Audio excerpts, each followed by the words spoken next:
Ну вось, дарагія сябры, я зноўку на рацэ Дрысса. Уже трэці раз за сёння я перасякаю межу Расонскага і Полацкага раёнаў. Вось гэта Расонскі раён. Там дзіцячы лагер Камета. Вось там паварот на Машніцу, на Янкавічы.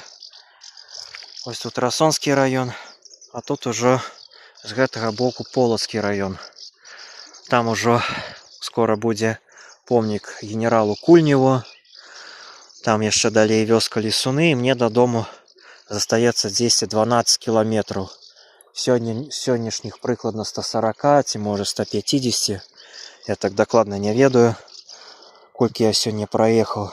Ну нічога, скора я і мой алюмініевы конь будзем дома. Ужо не шмат засталося. Дарэчы, тут шмат ластавак лётае. Можа ў кадры троху бачна, можа не.